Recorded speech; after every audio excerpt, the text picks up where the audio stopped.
بستر تو ان بیچاریوں کے جیسے بھی ہوتے، ان پر بیڈ کور کے طور پر اسکول سے مہیا کی جانے والی سادہ و آسمانی رنگ کی چادریں استعمال کی جاتیں۔ قطار اندر قطار پڑی چارپائیوں پر ایک ہی رنگ کی چادروں سے اونچی چھت والی ڈارمیٹری اور بھی وسیع و عریض لگتی۔ سیما کھڑکیوں سے اندر جھانکتی تو اسے بہت اچھا لگتا۔ مس چرن ہاسٹل وارڈن تھی۔ وہ ہاسٹل کے برآمدے کے کونے والے بڑے کمرے میں رہتی تھیں۔ ان کے کمرے کے دروازے اور پچھلے حصے کو ایک سکرین سے علیحدہ کیا گیا تھا، جس کے بے داغ سفید پردے کبھی میلے نظر نہیں آتے تھے۔ دروازے کے پاس پڑی ہوئی کرسیوں پر مس چرن کھلی کچہری لگاتیں۔ بچیوں کے مسائل، باورچی، مالی چوکیدار، آیائیں ان کی سرکار میں پہنچتے تو سبھی ایک ہو جاتے، بے بہا ڈانٹ کھاتے، لیکن مس چرن سے بے حد محبت کرتے۔ جانتے تھے کہ یہ ماں کی ڈانٹ ہے جو دیتی سونے کا نوالا اور دیکھتی شیر کی آنکھ سے ہے۔ مس چرن چوڑے روشن چہرے والی بااصول اور شفیق خاتون تھی۔ عمر 55 سال کے لگ بھگ، درمیانہ قد اور بھاری جسم۔ ہمیشہ سفید سوتی ساڑی پہنتی جو ان کی کھلتی ہوئی سفید رنگت پر بہت اچھی لگتی۔ جب کبھی شیما شام میں چچا فیروز کو ساتھ لے کر ہاسٹل جا نکلتی تو وہ پیٹی کوٹ اور بلاؤز پر گاؤن پہنے برآمدوں میں چلتی پھرتی نظر آتی۔ ان کی ٹھوڑی پر ایک نیلا تل تھا۔ جب وہ شیما کو پیار کرتی تو ایسا لگتا کہ اس میں سے ویسی ہی روشنی پھوٹ رہی ہے جیسی اماں کے لاکٹ سے نکلتی ہے۔ وہ جب اماں کے گلے سے چمٹی انہیں پیار کر رہی ہوتی تو یہ ٹھنڈی نیلی روشنی اسے اپنے حصار میں لے لیتی۔ یہ روشنی صرف شیما کو نظر آتی تھی کیونکہ لاکٹ کا نگ سفید تھا۔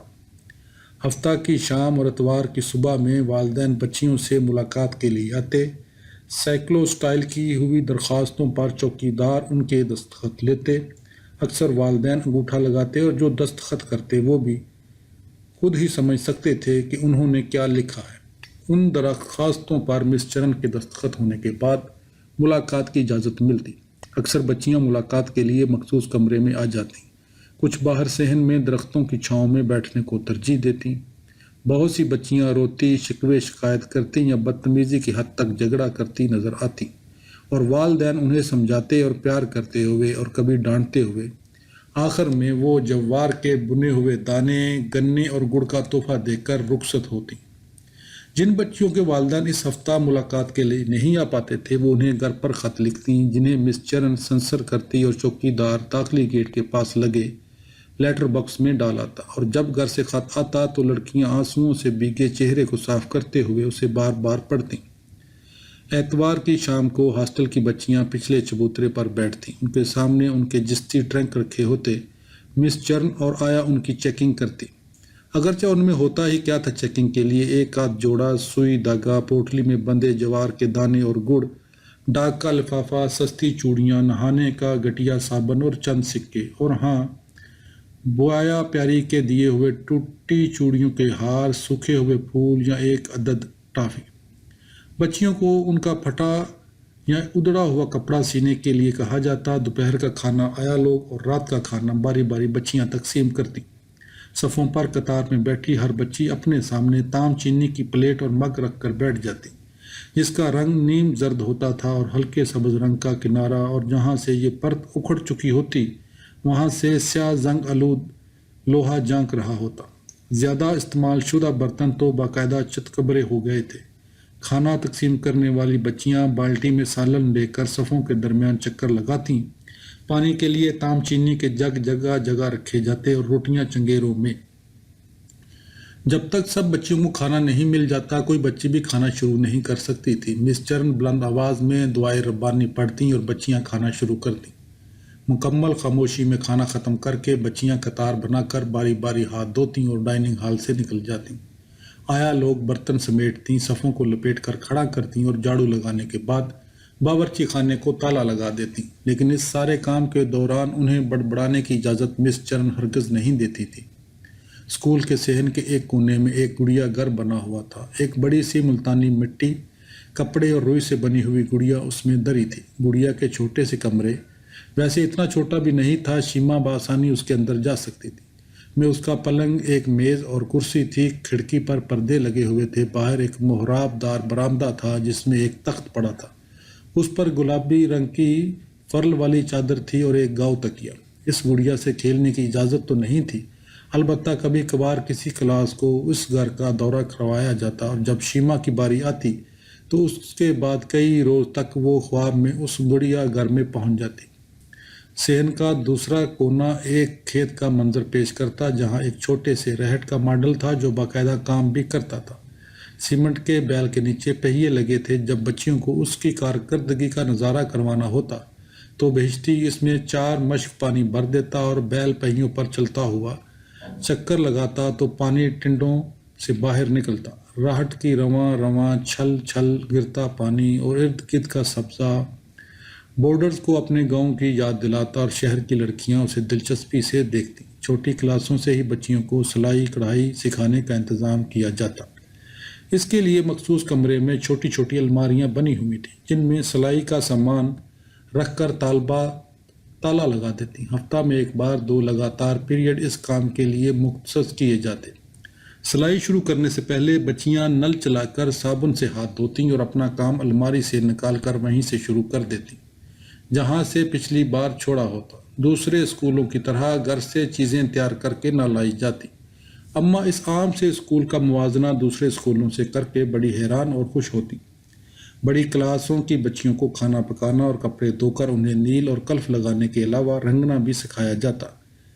کوکنگ اینڈ لانڈری کی کلاس میں استعمال ہونے والی سبھی اشیاء اسکول سے ہی ملتی کیونکہ ہاسٹل میں رہنے والی بچیاں نہ تو اس کی استطاعت رکھتی تھیں اور نہ ہی بازار سے منگوا سکتی تھیں۔ اس لیے ڈے اسکالر بچیوں کو بھی منع کر دیا جاتا۔ جس کلاس کی پکانے کی باری ہوتی وہ بریک میں گراؤنڈ میں بیٹھ کر اپنا پکا ہوا کھانا کھاتی۔ ہاسٹل میں پکنے والی سبزیاں اسکول کے کمپاؤنڈ میں ہی اگائی جاتی۔ بچیوں کی بھی ویجیٹیبل گرومنگ اور گارڈننگ کی کلاس ہوتی۔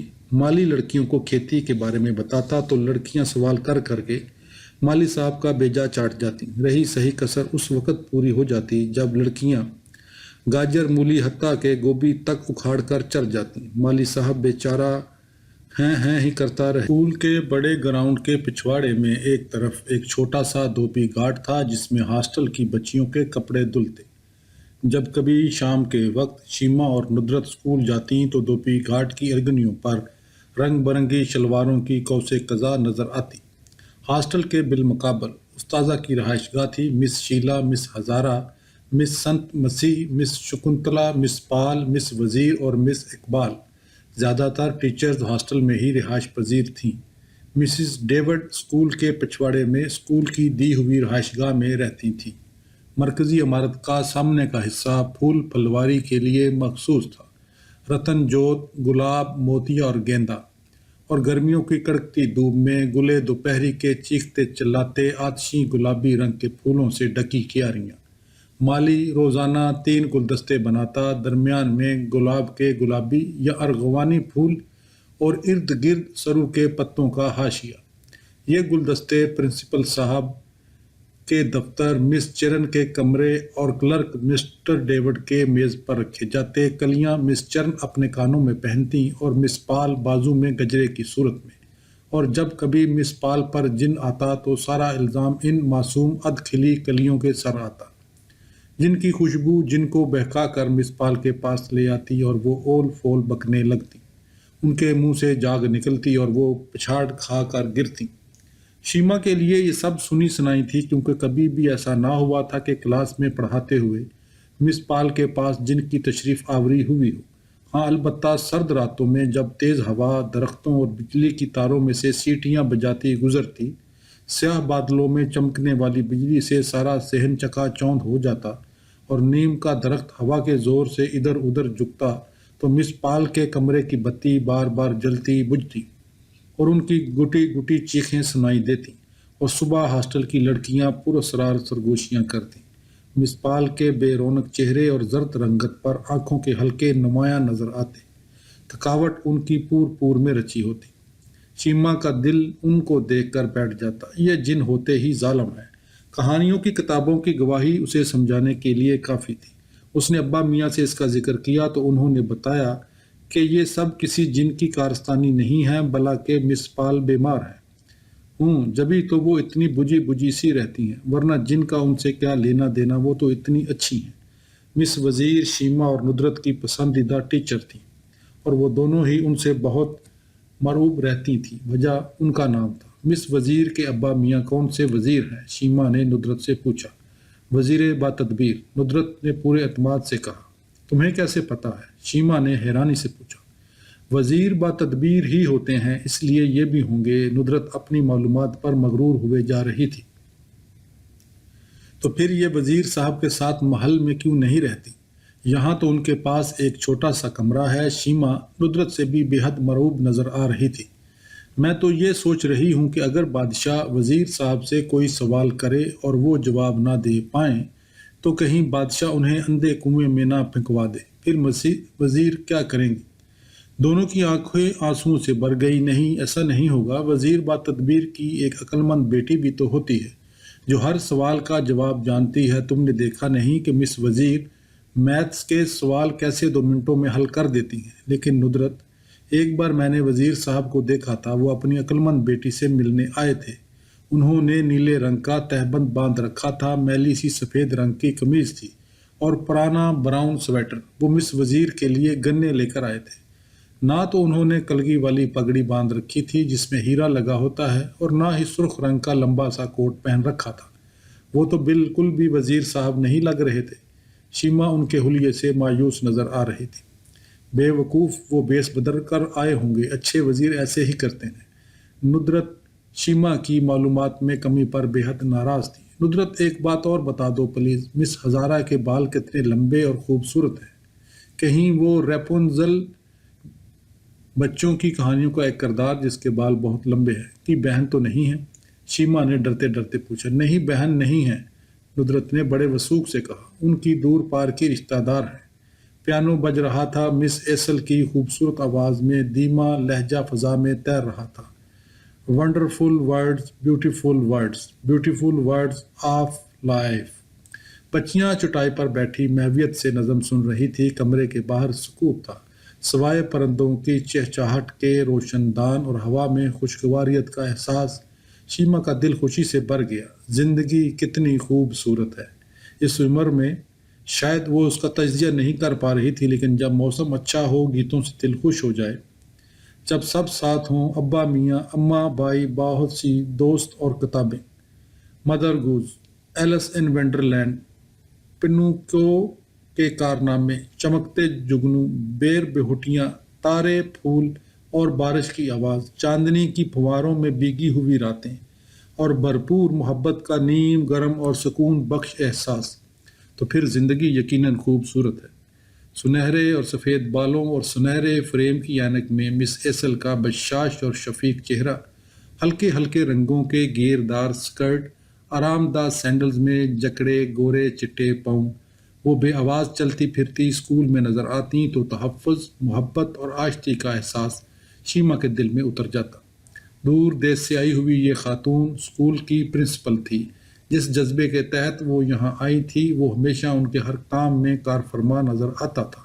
کبھی ایسا نہ ہوا کہ ان کی اونچی آواز اسکول کے کسی کونے سے سنائی دی ہو۔ دھیرج، سکون، دھیمے پن اور محبت کا دوسرا نام مس ایسل تھا۔ گوندنی کے درختوں جوگیا رنگ کے پھل سے جھکے پڑے تھے۔ مئی کی ہوا میں خلاف معمول خنکی تھی۔ آوارہ بادلوں کی ٹکڑیاں آسمان پر گھوم رہی تھیں۔ بازار میں گہما گہمی تھی۔ دکانوں پر چینی اور بیسن سے تیار کردہ شیرینی، بتاشے اور موٹی موٹی ہلکے پیلے رنگ کی جلیبیاں بک رہی تھیں۔ مکھیاں ان پر بن بنا رہی تھیں۔ مٹی کے چراغ تھے اور سبز رنگ کی چادریں جن پر گوٹا اور کرن لگی ہوئی تھی۔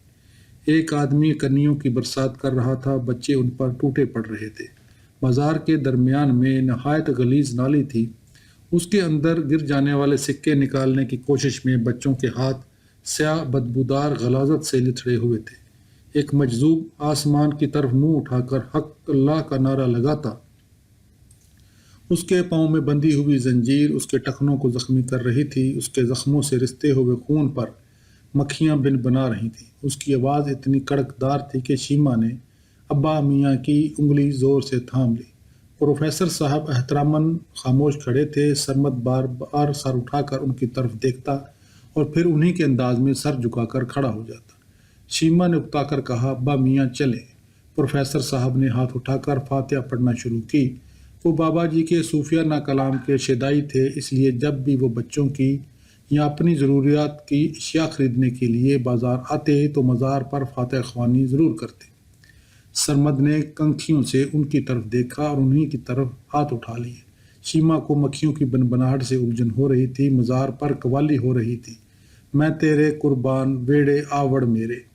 قوال اونچی آواز میں گا رہا تھا، اس کے بالوں میں بہت سا تیل تھپا ہوا تھا اور زیادہ زور سے گانے کی کوشش میں پیک بہہ کر ٹھوڑی کو چھو رہی تھی۔ ہارمونیم بجاتے بجاتے وہ ایک دم چیخا تو ایک برقع پوش عورت کی گود میں چھوٹا سا بچہ ڈر کر رونے لگا۔ عورت کا نقاب آنسوؤں سے گیلا تھا۔ ویڑے آوڑ میرے، میں تیرے قربان ویڑے آوڑ میرے، جان باویں نہ تو جان ویڑے آوڑ میرے، تیرے جہاں مینوں ہور نہ کوئی، ڈھونڈا میں جنگل بیلا تے روہی، ڈھونڈا میں سارا جہان ویڑے آوڑ میرے۔ واپسی پر چند قدم کے فاصلے پر ایک ہجڑا سرمستی کے عالم میں ناچ رہا تھا، گھنگرو اس کی آدھی پنڈلی کو ڈکے ہوئے تھے۔ وہ اپنے ارد گرد سے بے پرواہ ہو کر دیوانہ وار گھوم رہا تھا، چھن چھن چھن۔ پروفیسر صاحب اس کے والہانہ انداز سے متاثر ہوئے بغیر نہ رہ سکے۔ اس کے چہرے پر شکر گزاری کے تاثرات نمایاں تھے۔ زائرین اور دکاندار اپنا کام چھوڑ کر اس کا رقص دیکھ رہے تھے۔ اکا دکا سکہ اس سے ٹکراتا ہوا زمین پر گرتا، لیکن اسے کسی بات کی خبر نہ تھی۔ پروفیسر صاحب کی موٹر سائیکل کی گن گرج بھی اس کی توجہ حاصل نہ کر سکی۔ منم آں قطرۂ شبنم بے نوک خارمی رقصم، سرے بازار اری رقصم۔ میں شبنم کا وہ قطرہ ہوں جو کانٹے کی نوک پر رقص کر رہا ہوں، میں سرے بازار رقص کر رہا ہوں۔ یہ ریاض ہجڑا تھا۔ جب پاکستان بنا تو ریاض بھی اجڑ کر فیروز پور سے گنڈا سنگھ والا آیا۔ سرحد کے پاس اسے ٹینکو ملا، سنہری رنگت جو اب مٹیالی بوری بن چکی تھی والا 10 سالہ لڑکا۔ مسلسل آنسو گرنے سے اس کے چہرے کی جلد پھٹ گئی تھی، پاؤں میں آبلے نہ جانے کتنی بار بن بن کر پھوٹ چکے تھے، ہونٹوں پر جمی پپڑیاں مٹی کی اس پرت سے مشابہ تھی جو زمین پر ٹھہرے ہوئے پانی کے سوکھ جانے پر نمودار ہوتی ہیں۔ بڑی بڑی آنکھوں میں خوف جانگزی تھا، جانے والوں کا دکھ اس کے چہرے سے ہویدا تھا، لیکن وہ بتانے سے قاصر تھا کیونکہ اس کی زبان گنگ ہو چکی تھی۔ ریاض ہجڑے نے اسے گلے سے لگایا تو محبت کا سوتا بہہ نکلا۔ ریاض تو یہ بھی نہیں جانتا تھا کہ یہ مامتا ہے یا باپتا، وہ تو صرف یہ جانتا تھا کہ وہ اس کا اپنا ہے۔ اسے اپنے چوڑے چکلے سینے میں چھپائے وہ پاکستان میں داخل ہوا اور بابا جی کے مزار پر پناہ لی۔ نہ ٹنکو کو پتا تھا وہ کون ہے اور نہ ہی ریاض ہجڑے کو، بلکہ ریاض کو تو یہ بھی معلوم نہیں تھا کہ وہ خود کیا ہے۔ بہرحال دونوں ایک دوسرے کے سہارے آگے بڑھنے لگے۔ ریاض کی محبت ٹنکو کے منہ سے الفاظ کی صورت میں ٹپکنے لگی۔ وہ ریاض کو ابا کہتا اور ریاض اسے اپنا ٹینک۔ ریاض نے سرحد پار کرتے ہوئے ایک ٹینک دیکھا تھا، مضبوط اور بے خوف۔ اسے یہ بچہ بھی اپنی طاقت لگا، مضبوط اور بے خوف، اس کے بڑھاپے کی لاٹھی۔ اسے زندگی کا ہر پل اس کی محبت کے حصار میں محفوظ لگنے لگا۔ اس کا بیٹا، اس کا ٹینک۔ لوگوں نے اسے ٹینکو بنا دیا۔ یوں دونوں مزار پر رہنے لگے۔ مزار پر جو کھانا لوگ بھجواتے اس میں سے ان کا حصہ بھی شامل تھا۔ جب حالات قدرے بہتر ہوئے تو ریاض نے مزدوری شروع کر دی اور ٹینکو کو پرائمری اسکول میں داخل کروا دیا۔ ہر جمعرات کو شام ڈھلے ریاض اپنی صندوقچی میں سے گھنگروؤں کی جوڑی نکالتا اور مزار پر دمال ڈالتا، بے سدھ، مدہوش، سراپا عقیدت۔ اس کے پاس اس رب کا شکر ادا کرنے کا اور کوئی ذریعہ نہیں تھا جس نے اسے بیٹا دیا تھا، اس کے بڑھاپے کا مضبوط اور بے خوف آسرا، اس کا ٹینکو۔ وقت گزرتا رہا، ٹینکو نے 5 جماعتیں پاس کر لیں۔ اس کی مسیں بھیگ رہی تھی، مٹیالی رنگت میں سنہرا رنگ جھلکنے لگا تھا۔ ریاض نے اپنی جمع پونجی اکٹھی کی اور اسے پان سگریٹ کا ایک کھوکھا مشن اسکول کے نزدیک سڑکوں کے 2 شاخے کے پاس کھول دیا۔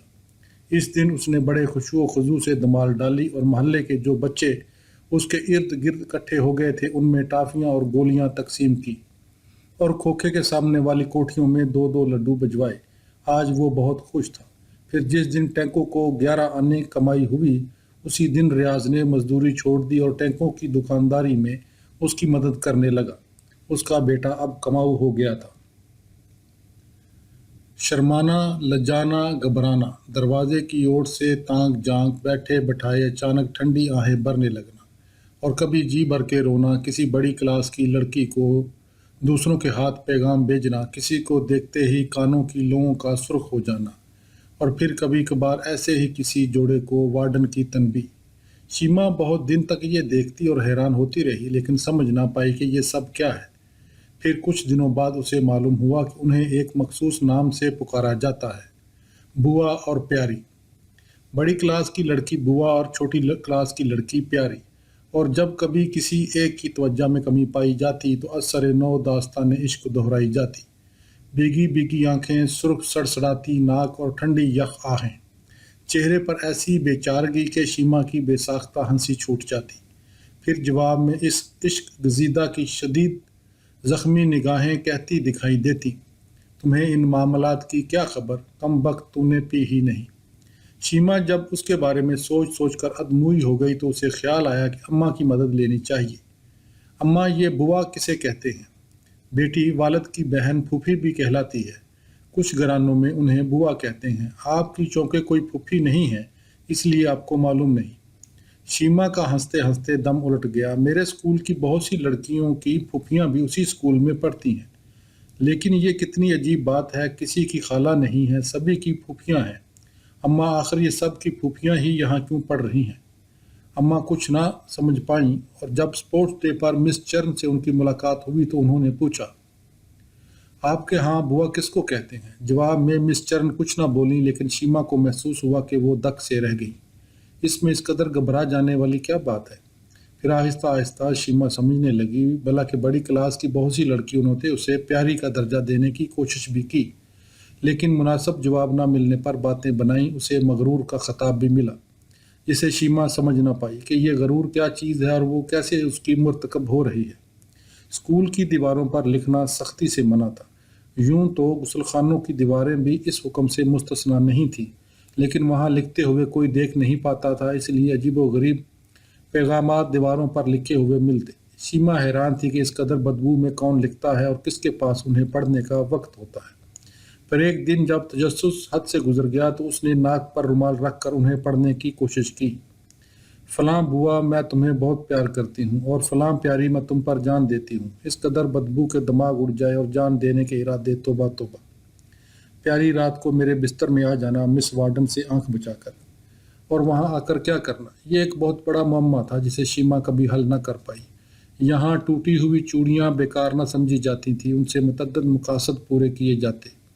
اول تو اس کے ایک ٹکڑے کو موم بتی کے شعلے پر رکھ کر اسے بیضوی شکل کے حلقے میں تبدیل کیا جاتا، پھر دوسری ٹوٹی ہوئی چوڑی کو اس میں سے گزار کر ایک اور حلقہ بنا لیا جاتا۔ یوں جو زنجیر تیار ہوتی اسے رات کے اندھیرے میں چپکے سے بوا کے سرانے رکھ دیا جاتا۔ پھر منہ سے کچھ کہنے کی ضرورت پیش نہ آتی اور کہا بھی کیسے جا سکتا تھا، بے انتہا شرم جو آ رہی ہوتی۔ بس یوں سمجھیے کہ ہر حلقہ زنجیر میں زبان رکھ دی جاتی۔ بوا صبح اٹھتی تو چارپائی پر پڑی اس زنجیر کو دیکھ کر محبت کی بچھاڑ میں سر تپا بھیگ جاتی۔ دوسرا استعمال بھی کچھ ایسا ہی تھا، ٹوٹی ہوئی چوڑی کو ہتھیلی پر رکھ کر منہ میں کچھ بدبدایا جاتا، گویا یہ محبت کو ناپنے کی نیت تھی جو زیر لب کی جاتی۔ آلہ مکاسل متر کی طرح کا یہ آلہ بوا اور پیاری کے درمیان پائی جانے والی محبت کو ناپنے کے لیے استعمال کیا جاتا۔ پھر اسے ہتھیلی پر رکھ کر دوسرے ہاتھ سے دبا کر چوڑی کو توڑا جاتا۔ چوڑی ٹوٹنے کے ساتھ ساتھ اگر ایک بڑی کرچی بھی نظر آتی تو یہ پیار کی مقدار کو ظاہر کرتی کہ بہت ہے، اور اگر ایک چھوٹی کرچی نمودار ہوتی تو پاس بیٹھی ہوئی لڑکی یہ فلسفہ بیان کر کے ڈھارس بندھاتی کہ دراصل چھوٹی کرچی کا مطلب بہت زیادہ پیار ہے، کیونکہ کرچی اور پیار میں معکوس تعلق پایا جاتا ہے، جتنی کرچی چھوٹی اتنا زیادہ پیار۔ اور تیسری صورت وہ تھی کہ اس عمل کے دوران اگر ہتھیلی لہو لہان ہو جاتی تو بوا اور پیاری کے درمیان بے محابہ پیار کے بارے میں کچھ کہنے کی گنجائش باقی نہ رہ جاتی تھی۔ لہو کی سرخی اس راز کو راز نہیں رہنے دیتی تھی۔ شیما کے لیے یہ لاخل معاملہ تھا اور وہ اکثر اس کے بارے میں سوچتی رہتی تھی۔ انہی خیالوں میں گم شیما نے اسکول سے واپس آ کر کھانا کھایا، یونیفارم تبدیل کیا، سویٹر چڑھایا اور اپنی بلی گاشی کو اس میں اس طرح ڈال لیا کہ بلی اس کے سینے سے چمٹی، اس کے منہ سے منہ ملائے، مند مند آنکھوں سے دیکھتی، باریک سی آواز میں میاؤں میاؤں کر رہی تھی۔ اماں نے ٹوکا، شیما بلی کا سانس اچھا نہیں ہوتا، تم سمجھتی کیوں نہیں، اسے دور کرو۔ اماں، اسے سردی لگ جائے گی۔ یہ سردی لگنے کا اندیشہ تمہارے اسکول سے واپس آنے کے بعد ہی کیوں بڑھ جاتا ہے؟ صبح سے تو انہیں کچھ ہوا نہیں، آرام سے اپنی ٹوکری میں گدی پر لیٹی استراحت فرما رہتی ہے۔ اماں ہنس ہنس کر گلابی ہو رہی تھی اور اس کے بالوں سے اجیراں ہو جانے کا بھی ڈر ہوتا ہے۔ اللہ رکھی نے اپنی حکمت سے مستفید کرتے ہوئے کہا، کیا جزیرہ؟ شیما کو جزیرہ ہو جائے گا، مگر کیسے؟ سرمد حیرانگی سے بولا۔ اللہ رکھی کی آنکھ میں سیاہ تل تھا اور چاچا فیروز نے بتایا تھا کہ جس کی آنکھ میں سیاہ تل ہو اس کی کہی ہوئی ہر بات پوری ہو جاتی ہے، اس لیے سرمد اس سے خائف ہی رہتا تھا۔ اماں نے کہا، یک نہ شد دو شد، بھائی یہاں تو سبھی باکمال لوگ ہیں، اور ہنستے ہنستے اٹھ گئی۔ اتنی دیر میں ندرت چلی آئی اور دونوں سہیلیاں تالیاں بجاتی ایک دوسرے کے ہاتھ پر ہاتھ مارتی گول گول گھوم کر کھیلنے لگیں۔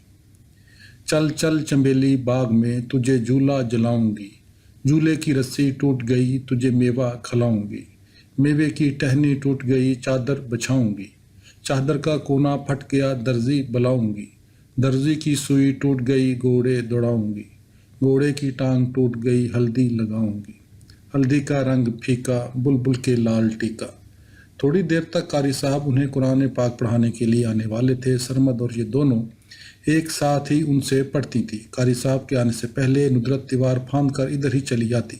وہ پہلے قرآن پاک پڑھتی اور اس کے بعد ہوم ورک کرتی، جس میں اماں ان کی مدد کرتی، اور پھر دونوں اس وقت تک کھیلتی رہتی جب تک ڈی ایس پی صاحب کا اردلی ندرت کو بلانے نہ آ جاتا، لیکن ندرت اس کے ساتھ جانے کی بجائے دیوار پھاند کر ہی واپس جاتی۔ قادری صاحب آئے تو سرمد غائب تھا۔ قاری صاحب نے پوچھا تو اللہ رکھی نے جواب دیا، قاری صاحب وہ روس گیا ہے۔ قادری صاحب حیران رہ گئے مگر چپ رہے۔ تھوڑی دیر کے بعد سرمد بھی منہ پھلائے سپارہ اٹھائے چلا آیا۔ اللہ رکھی چائے لے کر آئی تو قاری صاحب نے کہا، ارے تو کہہ رہی تھی کہ وہ روس گیا، وہ تو یہاں بیٹھا ہے میرے پاس۔ ندرت اور شیما نے کھی کھی کھی شروع کر دی، کیونکہ انہیں تو معلوم تھا کہ اللہ رکھی نے دراصل روٹھ جانے کی پنجابی رس جانا کو اپنی دانست میں اردو جامہ پہنایا تھا۔ قاری صاحب کے جانے، ہوم ورک کر لینے اور ندرت کے واپس جانے کے بعد شیما اماں کے پاس بیٹھ گئی۔ اماں مجھے ان قاری صاحب سے نہیں پڑھنا، اس نے قطعیت سے کہا۔ کیوں بیٹا؟ وہ تو اتنے اچھے ہیں۔ نہیں اماں، آپ کو نہیں معلوم، وہ بہت برے ہیں۔ شیما کے لہجے سے یاسیت ٹپک رہی تھی۔ اماں دک سے رہ گئی۔ ان حضرات سے منسلک کئی قصے ان کے ذہن میں گھوم گئے۔ آخر ہوا کیا ہے؟ اماں کے چہرے پر سرسوں پھولی ہوئی تھی۔ وہ آج جب آپ نے ان کے لیے چائے بھیجی تو پتہ ہے کیا ہوا؟ انہوں نے شیما کی آواز ہچکولے کھا رہی تھی۔ شیما کچھ بتاؤ گی بھی یا؟ اماں نے بےتابی سے کہا۔ اماں انہوں نے گلاب جامن چائے میں ڈبو کر کھائی۔ شیما کے حلق سے گٹی گٹی سی چیخ برآمد ہوئی۔ اماں نے اطمینان کی لمبی سانس بھری۔ رات کو اماں نے ابا میاں سے بات کی تو وہ بہت ہنسے، کہنے لگے سرمد صاحب بہادر کو بھی ایسے ہی مسائل درپیش رہتے ہیں۔ صبح مجھ سے پوچھ رہے تھے کہ طوطا گرنے سے آدمی مر جاتا ہے کیا؟ میں نے کہا نہیں، تو کہنے لگے لیجئے وہ تو 5 آدمی اکٹھے مر گئے، میں نے خود ریڈیو کی خبروں میں سنا ہے۔ پھر مجھے اندازہ ہوا کہ دراصل وہ طوطا کہنا چاہ رہا تھا۔ شیما البتہ اردو کو بہتر سمجھتی اور سیکھنے کی کوشش کرتی ہے۔ کل میں فیض کو پڑھ رہا تھا، میرے سامنے کھلے ہوئے صفحے پر شعر تھا، ہم پرورش لوح و قلم کرتے رہیں گے، جو دل پہ گزرتی ہے رقم کرتے رہیں گے۔ کہنے لگیں ابا میاں آپ کیا پڑھ رہے ہیں اور آپ کو یہ سب سمجھ کیسے آ جاتا ہے؟ میں نے کہا بیٹی جب آپ پڑھیں گی تو آپ کو بھی سمجھ آ جائے گا، آئیے پڑھیے۔ اب انہوں نے پڑھ تو روانی سے لیا لیکن ظاہر ہے سمجھ نہیں پائیں، پوچھنے لگیں ابا میاں یہ لوح و قلم اور رقم کیا ہے؟ میں نے کہا لوح و قلم کے معنی تختی اور قلم ہے اور رقم کا مطلب ہے لکھنا۔ اب کافی دیر جوڑ میل کرنے کے بعد کہنے لگی تو شاعر لوگ بھی تختی لکھتے ہیں کیا؟ یہ کس اسکول میں پڑھتے ہیں جہاں بڑے ہو کر بھی تختی لکھنا پڑتی ہے؟ میں تو اسکول میں نہیں جاؤں گی۔ جب پیار کیا تو ڈرنا کیا، پیار کیا کوئی چوری نہیں کی، چھپ چھپ آہیں بھرنا کیا۔ ٹینکوں کے پاس سگریٹ کے کھوکھے پر رکھے ریڈیو پر گانا پوری آواز سے بج رہا تھا۔ ابا اب چپ رہنا، مجھے یہ گانا اچھی طرح سننے دینا۔ ریاض ہجڑا بنچ کے کونے پر افسردہ بیٹھا تھا، اس نے ایسی نظروں سے ٹینکوں کی طرف دیکھا جیسے کہہ رہا ہو ابا چپ ہی تو ہے۔ جلتی ہوئی سگریٹ اس کے ہاتھ میں سلگ سلگ کر بس انگلیوں کو چھونے ہی والی تھی۔ نہ اس نے کسی سے پیار کیا تھا اور نہ کسی نے اس سے، لیکن وہ آج کل ٹینکوں کی طرف سے بہت پریشان تھا۔ وہ نہ تو کھوکھے پر ٹک کر بیٹھتا تھا اور نہ ہی اس سے باتیں کرتا تھا۔ کبھی آسمان کی طرف دیکھ کر مسکراتا اور کبھی آہیں بھرنے لگتا۔ اسے 5 نمبر گلی میں بھی بار بار کام پڑنے لگا تھا۔ ریاض انہی خیالوں میں گم بیٹھا تھا کہ فیروز چاچا نے اس کی سوچتی ہوئی آنکھوں کے سامنے ایک ڈکی ہوئی پلیٹ گمائی تو جیسے اس کی آنکھوں میں زندگی لوٹ آئی۔ اس نے بے صبری سے چاچا کے ہاتھ سے پلیٹ لے لی۔ دیسی گھی میں پکے بادام پستہ سے بھرپور سنہری گرم خوشبودار گڑ کے چاول۔ اشتہا ریاض ہجڑے کی آنکھوں سے ٹپک رہی تھی۔ اس نے پلیٹ چچا فیروز کے ہاتھ سے لے لی اور اسے بینچ پر رکھا اور ہاتھ اٹھا کر دعا کی، چہرہ آسمان کی طرف اٹھایا تو 2 آنسو اس کی گالوں پر بہہ نکلے۔ ابا، اگر تمہیں چاول دیکھ کر رونا ہی ہوتا ہے تو میں فیروز چچا کو منع کر دیتا ہوں کہ آئندہ چاول نہ لائیں۔ ٹینکو نے بے ڈنگے پن سے ریاض کی طرف دیکھ کر جلے ہوئے لہجے میں کہا۔ ریاض ہجڑے نے سر کو یوں جھٹکا دیا جیسے کہہ رہا ہو، تمہیں ان باتوں کی کیا خبر؟ ریاض چاول کھاتے کھاتے پرانے زمانے میں کھو گیا۔ اس بے قدرے نے ایک نوالا نہیں لیا۔ اللہ پروفیسر صاحب کو ترقی دے، بڑے نیک بندے ہیں جو ہمارا خیال رکھتے ہیں۔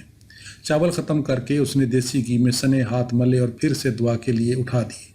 ریاض کبھی بھوکا نہیں رہا تھا، لیکن اس محبت سے گھر کے پکے ہوئے کھانے اس کے نصیب میں نہیں تھے۔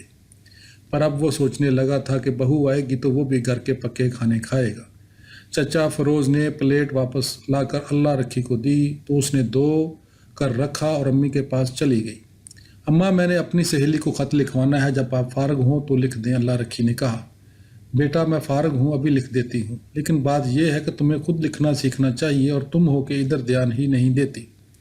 اماں، میرا سب کام کرنے کو دل چاہتا ہے، نہیں چاہتا تو پڑھنے کو، کیا کروں؟ لکھنے پڑھنے کو تو بہت سے لوگوں کا دل نہیں چاہتا، لیکن تمہاری طرح مانتا کوئی ہے۔ اماں نے ہنستے ہوئے کہا۔ اللہ رکھی پیڈ اور پن لے آئی اور لکھوانا شروع کیا۔ اوپر لکھیں جی 786۔ اس کا کیا مطلب ہوتا ہے اللہ رکھی؟ مطلب کا تو مجھے پتہ نہیں، سارے ایسے ہی لکھتے ہیں، کچھ اچھا مطلب ہی ہوگا۔ پھر لکھیں جی، میری پیاری سہیلی شمیم اختر کو میرا سلام پہنچے۔ خیریت پخیریت کے بعد عرض ہے کہ کئی دن ہو گئے تمہارا خط نہیں ملا۔ کیا بات ہے، میں بہت پریشان ہوں۔ دوپٹے کے لیے کروشیے کی بیل جو تم نے بنانے کو کہا تھا وہ تم نے بنائی کہ نہیں؟ جب پوری ہو جائے تو میرے گھر بھجوا دینا، ابا مجھے دے جائے گا۔ اگر میری اماں کو پسند آئی تو انہیں بھی بنا کر دینا۔ نہیں اللہ رکھی، کیوں اسے تکلیف دیتی ہو؟ تم خود سیکھو پھر مجھے بنا کر دینا۔ لے، اسے کیا کام ہے، سارا دن فارغ ہی تو رہتی ہے۔ ہاں جی، اور لکھیں۔ چاندنی چاند سے ہوتی ہے، ستاروں سے نہیں، دوستی ایک سے ہوتی ہے، ہزاروں سے نہیں۔ اس بار ابا مجھے ملنے آئے تو اس کے ساتھ ضرور آنا۔ شیشی بری گلاب کی پتھر پہ چور ہے، میں رو رہی ہوں، میری سہیلی مجھ سے دور ہے۔ اور شیشی بری گلاب کی پتھر پہ توڑ دوں گی، اگر تم نے جواب نہ دیا تو خط لکھنا ہی چھوڑ دوں گی۔ اب میں ختم کرتی ہوں، اپنی امی کو میرا سلام دینا، میرے تھوڑے لکھے کو زیادہ سمجھو، پگ کو دستار سمجھو، خط کو تار سمجھو، جواب جلدی دینا۔ باغ لگے باغیچہ لگے، بیچ میں لگے انگور، 4 پیسے کی فکر نہ کرنا، خط لکھنا ضرور، فقط تمہاری سہیلی اللہ رکھی۔ روٹی ہے گرم، برکی توڑی نہیں جاتی، بچپن کی دوستی چھوڑی نہیں جاتی۔ اماں نے ہنستے ہنستے خط ختم کیا اور لفافے میں بند کر دیا تو اللہ رکھی اسے پوسٹ کرنے کے لیے چاچا فیروز کو دینے چلی گئی۔ اماں بہت اچھی سلائی کرتی تھی۔ شیما نے انہیں مدر گوز بچوں کی انگلش نظموں کی کتاب سے لٹل بو پیپ نظم کا ایک کردار کا فراق دکھایا، لمبا جالروں والا، اس میں 2-3 طرف کا پھولدار کپڑا استعمال ہوا تھا۔ اماں نے بالکل ویسا ہی فراق تیار کر دیا، بلکہ اس سے بھی زیادہ خوبصورت، حقیقت تصویر سے بہتر تھی، ساتھ میں ویسی ہی ایک ٹوپی بھی۔ اب شیما بی بی نے وہ فراق پہنا، ٹوپی لی، فلیٹ بوٹ پہنے اور ابا میاں کی چھڑی تھام کر باہر نکلی۔ اب اسے ایک بیڑ کی تلاش تھی۔ گھر میں بیڑ تو تھی نہیں، البتہ بھینس بندھی تھی، لیکن اس کا وہ کیا کرتی؟ ایسے نادر روزگار خیالات اسی کے ذہن رسا کی پیداوار تھے۔ اس سے پیشتر کے مایوسی اسے آن گھیرتی۔ وہ چچا فیروز کا سائیکل کینچی چلاتی ہوئی اسکول کے ہاسٹل جا پہنچی۔ اگرچہ لمبے اور گیردار فراق نے راستے میں اسے بہت تنگ کیا، وہ بار بار سائیکل کی چین میں پھنسنے کی کوشش کرتا رہا۔ چاچا فیروز کی ڈیوٹی تھی کہ وہ شیما بی بی کو اسکول پہنچا کر آئیں، اور شیما بی بی کا انداز یہ ہوتا کہ خود تو کینچی سائیکل چلاتی اسکول جاتی اور چاچا فیروز بستا تھا میں پیچھے پیچھے۔ واپسی پر جب چاچا فیروز سائیکل پر بیٹھ کر گھر واپس جاتے تو شیما حسرت بھری نظروں سے اسے دیکھتی رہتی اور سوچتی کہ نہ جانے کب اس کی ٹانگیں لمبی ہوں گی اور کب وہ کینچی سائیکل چلانا چھوڑے گی۔ اتوار کو سائیکل چلاتے چلاتے شیما اور ندرت اسکول کا چپا چپا چھان مارتی۔ کمپاؤنڈ کے عقب میں اسکول کے نچلے عملے کے گھر تھے، چھوٹے چھوٹے گھر، ایک کمرہ، اس کے سامنے برآمدہ جس کے ساتھ باورچی خانہ تھا، صحن کافی کشادہ تھا جس کے ایک کونے میں غسل خانہ تھا۔ قد آدم دیواروں میں گرے ہوئے صحنوں کو سبھی نے بہت صاف ستھرا رکھا ہوا تھا۔ 2 مالی، 4 آیائیں، صفائی کرنے والوں کے 2 گھرانے، کنٹین والے انکل اور آنٹی، باورچی اور چوکیدار وغیرہ، اچھا خاصا محلہ آباد تھا۔ شام کے وقت سبھی گھروں میں دوبارہ جھاڑو لگائی جاتی، صحنوں میں چھڑکاؤ کیا جاتا، بچوں کے ہاتھ منہ دھلا کر سرسوں کے تیل میں پانی کو اچھی طرح ملا کر ان کی لپائی کی جاتی۔ رات کے کھانے کی تیاری میں چولہوں سے اٹھتا دھواں اور بچوں کا شور۔ شیما کو یہ منظر ویسا ہی لگتا جیسے شام کے دھندلکے میں بانس کے جھنڈ پر بیٹھنے والی بے شمار چڑیوں کی چہکار۔ یہ سب مس ایسل کی ہدایت پر کیا جاتا اور اس پر سختی سے عمل درآمد اس لیے کیا جاتا کہ مس ایسل کسی بھی وقت آ کر ملاحظہ کر سکتی تھی، کبھی کبھار ہی ہوتا کہ وہ ادھر کا چکر نہ لگاتی۔ مائیں ان چپڑے ہوئے تباک چاند سے چہروں کی چٹ چٹ بلائیں لیتی، مالی صاحب کے بچے چلاتے، مما چاکلیٹ اور مما سیاہ گڑ کے چھوٹے ٹکڑے تھالی میں رکھ کر لے آتی، بچوں کو دیتے ہوئے شیما اور ندرت کو بھی پیشکش کی جاتی، جو ندرت بلا جھجک قبول کر لیتی۔ یہ دونوں ان لوگوں کی باتیں سن کر بہت ہنستی۔ باورچی صاحب کی بیوی اپنے بیٹے کو دکان سے کوئی چیز لینے بھیجتی تو اسے پیسے دے کر جلدی آنے کا کہتی اور پیچھے سے آواز لگاتی، وے بنٹو روڑے روڑے نہ جائیں، پاتھے پاتھے جائیں، روڑ نہ جانا پات سے جانا۔ باورچی صاحب کی بیوی شکایت کرتی، رات بہت سردی تھی، اوپر سے ڈوراں دے ہولا سے ہوا اندر آتی رہی، مجھے تو نیند نہیں آئی۔ کنٹین والی آنٹی آواز لگاتی، نی ریٹا آج چرچ نہیں جانا، پچھلے سنڈے بھی تو نہیں گئی تھی۔ گرمیوں کی چھٹیوں میں اسکول کا کام شیما اور سرمد عقبی احاطے میں کسی درخت کے نیچے تری بچھائی کیا کرتے۔ صبح ناشتے کے بعد 10 بجے وہ کتابیں لیے یہاں پہنچ جاتے اور پھر 1 بجے تک جم کر پڑھائی ہوتی۔ خیر ایسی جم کر بھی نہیں، درمیان میں کھیل کود، کچی امبیاں اور پکی جامنیں کھانے، کپڑے پر اودے داغ لگانے، چڑیا اور گلدم کے بچوں کو ان کے گھونسلوں سے نکالنے اور خدا نخواستہ موت کی صورت میں ان کی شانہ شان تدفین کا سلسلہ بھی جاری رہتا۔ اس جواں مرگ پرندے کی بے وقت موت پر جھوٹ موٹ کے آنسو بہاتے ہوئے اس کے مزار پر گلاب کے پھولوں کی پتیاں بکھیری جاتی اور چھڑکاؤ کرنے کے بعد عطل مقدور اگربتیاں اور چراغ جلانے کا بھی اہتمام کیا جاتا۔ اماں باورچی خانے کا پچھلا دروازہ کھول کر حسب ضرورت شاباش یا سرزنش کا فرض نبھاتی۔ دوپہر کے کھانے کے بعد ابا میاں اور اماں کیلولا کے لیے لیٹ جاتے تو سرمد اور شیما دبے پاؤں کمرے سے نکلتے اور اللہ رکھے کی سربراہی میں پھر احاطے میں موجود ہوتے، جہاں مہترانی کا بیٹا چھندا پہلے سے منتظر ہوتا۔ اس کی فنی مہارت کا بھرپور فائدہ اٹھاتے ہوئے انگریزی حرف وائی کی شکل کی شاخیں کاٹی جاتی اور چاچا فیروز کے سائیکل کی پرانی ٹیوب کاٹ کر گلیلیں بنائی جاتی اور پھر وہ چکنی مٹی جو ہنڈیا کے نیچے لیپ کرنے کے لیے بطور خاص منگوائی جاتی تھی، اللہ رکھی با کمال مہربانی مرحمت فرماتی۔ نہ صرف یہی بلکہ اس سے گوند کر گلے بنا دیتی۔ شندہ چھوٹی چھوٹی خشک شاخیں جمع کرتا اور خشک ہو جانے والے گلوں کو ان پر ترتیب دے کر آگ سلگا دیتا۔ دن ڈلنے تک سرخ سرخ گلے پک کر تیار ہو جاتے، جن کے بارے میں چھندا کا خیال تھا کہ بندوق کی گولی سے یقیناً بہتر ہیں۔ اول تو ان کی چوٹ کھا کر فاختائیں بچیں گی نہیں، اگر شومئی قسمت سے بچ بھی گئیں تو اپنے گھر جا کر پانی پیتے ہی پٹ سے جان آفریں کے سپرد کر دیں گی۔ نرم زمین کھود کر چھندا کھائے ہوئے آموں کی گٹھلیاں اس میں دبا دیتا اور باقاعدگی سے ان پر پانی کا چھڑکاؤ کرتا، اور جب چند روز کے بعد نرم مٹی کی تہ ہٹا کر زمین کا سینہ چیر کر ایک کومپل نمودار ہوتی تو شیما کی مارے خوشی کے چیخ نکل جاتی، چھندا جلدی سے آؤ، دیکھو یہ آم کی شاخ پھوٹ رہی ہے۔ چھندا بڑی سنجیدگی سے صورتحال کا جائزہ لیتا، ماہرانہ انداز میں آہستگی سے مٹی ہٹاتا اور ایک انچھوئی ملائم سی کومپل سے جڑی ہوئی گٹھلی نہایت احتیاط سے نکال لیتا، پھر اسے دھو کر آم کے درخت کے تنے کی چھال پر رگڑ کر سیٹی بجاتا، اسے بجا کر دیکھتا اور شیما کے حوالے کر دیتا۔ اس کے چہرے پر عجب طمانینت کی پرچھائیاں ہوتی اور انداز پر دم بتو مایا خویش را والا، اور جب وہی سیٹی شیما بجاتی تو اللہ رکھی کا دل چاہتا کہ وہ چھندا کو قتل کر دے۔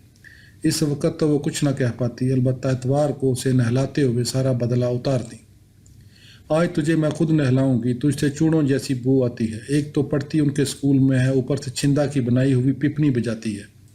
شیما احتجاج کرتی، لیکن اللہ رکھی سوکھی ہوئی توری اور جامے کا بے دریغ استعمال کر کے اسے ہفتہ بھر کے لیے پاک کر دیتی۔ چھندا کو کہیں سے گرا پڑا کانچ کا رنگین ٹکڑا مل جاتا تو اس کی زندگی رنگین ہو جاتی۔ پھول کبھی نیلے ہوتے تو کبھی سبز، اس کا انحصار کانچ کے اس ٹکڑے کے رنگ پر ہوتا جو وہ سارا وقت ایک آنکھ بند اور دوسری چندیا کر اس کے سامنے رکھے رکھتا۔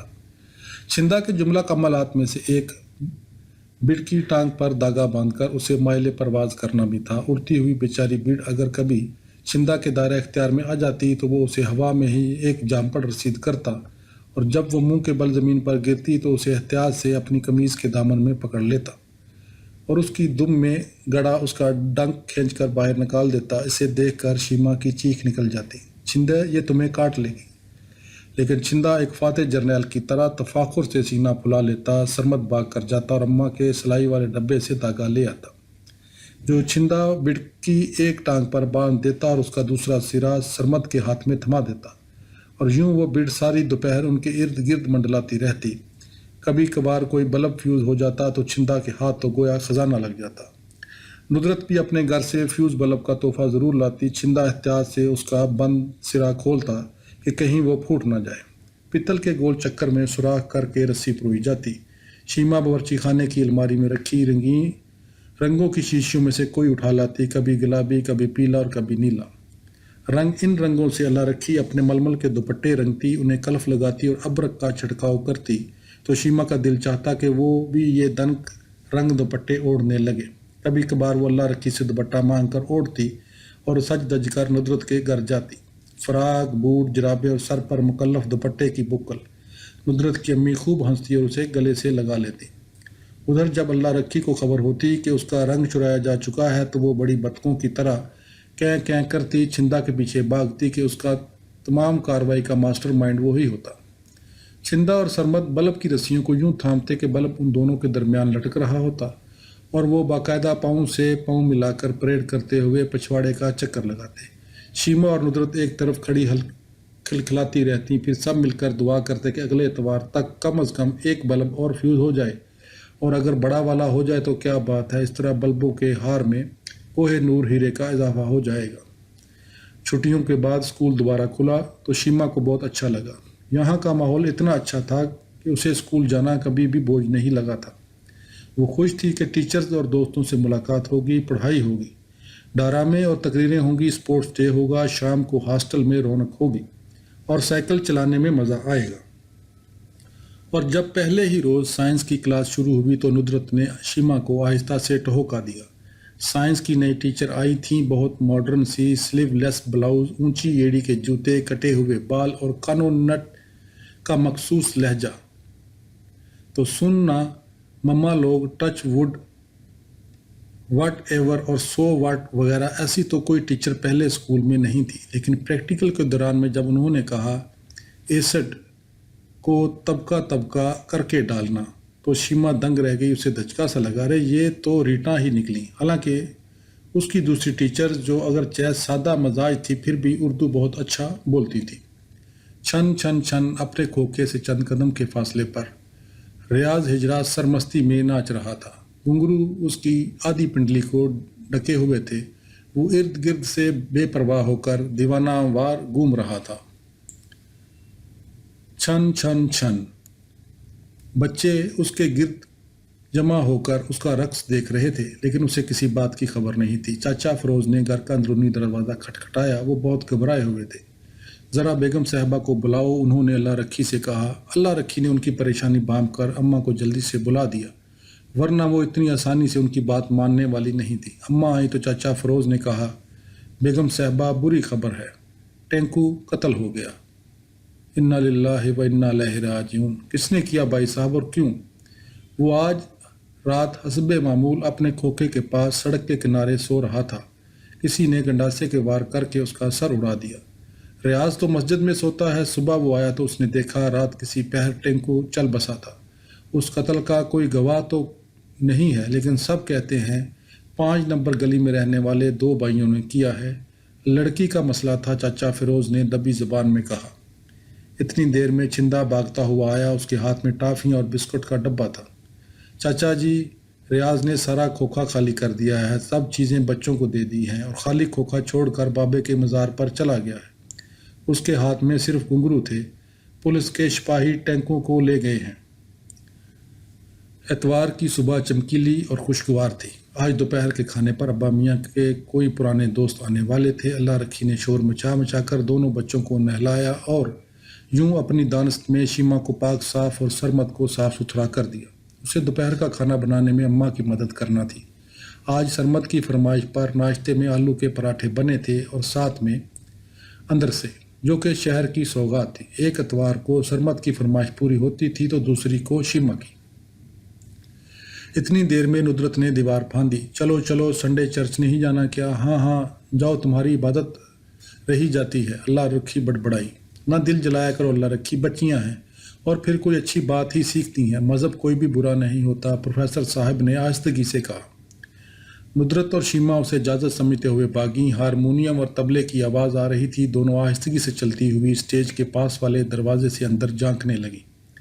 پادری صاحب کے چہرے پر نرم مسکراہٹ ابھری اور انہوں نے سر کے اشارے سے ان ننھے مہمانوں کو اندر آنے کی دعوت دی۔ ان دونوں کو جگہ ڈھونڈنے میں دشواری نہیں ہوئی، ایک سیٹ خالی تھی، دونوں اس میں سما گئیں۔ پادری صاحب نے دھیمی اور گمبھیر آواز میں دعائے ربانی شروع کی۔ ندرت اور شیما نے بھی سر جھکا لیا۔ اے ہمارے باپ، تو جو آسمان پر ہے، تیرا نام پاک مانا جائے، تیری بادشاہت آئے، تیری مرضی جیسے آسمان پر پوری ہوتی ہے زمین پر بھی ہو۔ تو ہماری روز کی روٹی آج ہمیں بخش دے، ہمیں آزمائش میں نہ ڈال، بلا کے برائی سے بچا۔ محفل برخاست ہونے سے پہلے پادری صاحب نے اعلان کیا کہ آج اسکول کے کلرک مسٹر ڈیوڈ جارج کی شادی ہاسٹل پرچیزر جیکب صاحب کی بیٹی مس جوزفین جیکب، جو اسکول میں ٹیچر ہیں، سے ہونے والی ہے۔ مارے خوشی اور حیرت کے بچیوں کی چیخ ہی تو نکل گئی۔ ارے ہمیں پتہ ہی نہیں چلا، ہماری ٹیچر کی شادی! ان بن بلائے مہمانوں نے اپنی سیٹ میں دبک جانے میں ہی آفت سمجھی۔ جب عبادت کے لیے آنے والے لوگ رخصت ہوئے تو مہمانوں نے آ کر بیٹھنا شروع کیا۔ دلہا دلہن کے گھر والوں کے علاوہ بیشتر لوگ اسکول سے ہی تھے۔ مس ایسل بھی خاص طور پر تیار ہو کر آئی تھی۔ بادامی رنگ کا اسکرٹ جس پر دھیمے گلابی رنگ کے چھوٹے چھوٹے گلاب تھے، گلے میں سفید موتیوں کی لڑی۔ مس چرن، مس ہزارہ، مس پال، مس ایگنس سبھی خوب سج بن کر آئی تھیں۔ اور پھر ان لوگوں نے دیکھا کہ مسٹر ڈیوڈ کالا سوٹ پہنے، کالی بو لگائے، مس جوزفین کا ہاتھ تھامے گرجا کے بڑے دروازے سے دھیرے دھیرے قدم رکھتے پادری صاحب کی طرف بڑھ رہے تھے۔ شادی کے سفید لباس میں سفید موتیوں کے زیورات پہنے، پھولوں کا بڑا سا گلدستہ تھامے، چہرے پر جالی کا نقاب گرائے، شرمائی سی لیکن اعتماد سے قدم دھرتی مس جوزفین آسمان سے اتری ہوئی حور معلوم پڑتی تھی۔ پادری صاحب نے کہا، مسٹر ڈیوڈ جارج، کیا آپ مس جوزفین جیکب کو اپنی بیوی بنانا چاہتے ہیں؟ کیا آپ ان سے پیار کرنے، انہیں عزیز رکھنے، باقی سب سے دستکش ہو کر ان کی حفاظت کرنے اور ان کی ذمہ داری اٹھانے کا وعدہ کرتے ہیں؟ مسٹر ڈیوڈ نے بہت یکن سے باوقار لہجے میں کہا، میں ڈیوڈ جارج وعدہ کرتا ہوں کہ مس جوزفین جیکب کو اپنا کر ان کی ذمہ داری اٹھاؤں گا، بیماری میں، صحت مندی میں، خوشحالی میں یا برے وقت میں، اور میں وعدہ کرتا ہوں کہ اپنا بھرپور پیار اور عزت انہیں دوں گا جب تک موت ہمیں جدا نہ کر دے۔ پھر مسٹر ڈیوڈ نے مس جوزفین کا نقاب اٹھایا۔ مس جوزفین کی جھکی ہوئی پلکیں اور جذبات کی شدت سے تمتماتا گلابی چہرہ دیکھ کر ندرت اور شیما نے ایک دوسرے کا ہاتھ زور سے تھام لیا۔ کلاس میں تو یہ اتنی پیاری کبھی نہیں لگی۔ مسٹر ڈیوڈ نے مس جوزفین کے ہاتھ میں انگوٹھی پہنائی اور ہاتھ پر بوسہ دیا۔ یہ انگوٹھی پہنا کر میں شادی کی رسم پوری کرتا ہوں اور اپنے پیار ان کے حوالے کرتا ہوں۔ پادری صاحب نے کہا، خداوند خدا کے عہد کے مطابق یہ دونوں شادی کے مقدس بندھن میں بندھ گئے ہیں۔ شیما نے ندرت سے کہا، چلیں، لیکن ندرت کی للچائی ہوئی نظریں مٹھائی کی ٹوکری کا طواف کر رہی تھیں۔ 8-10 لڑکیاں ایک دوسرے کا ہاتھ تھامے گول دائرے میں گھوم رہی تھی۔ ہرا سمندر، گوپی چندر، بول میری مچھلی، کتنا پانی۔ ان کے درمیان میں ایک لڑکی اپنے ٹخنوں کو چھو کر لہک لہک کر جواب دے رہی تھی، میرے ٹخنوں تک پانی۔ لڑکیاں گھومے چلی جا رہی تھی، ہرا سمندر، گوپی چندر، بول میری مچھلی، کتنا پانی۔ درمیان والی لڑکی نے جواب دیا، میرے گھٹنوں تک پانی، ہرا سمندر، میری کمر تک پانی، میرے کندھوں تک پانی۔ لڑکی کے لہجے میں گھبراہٹ تھی۔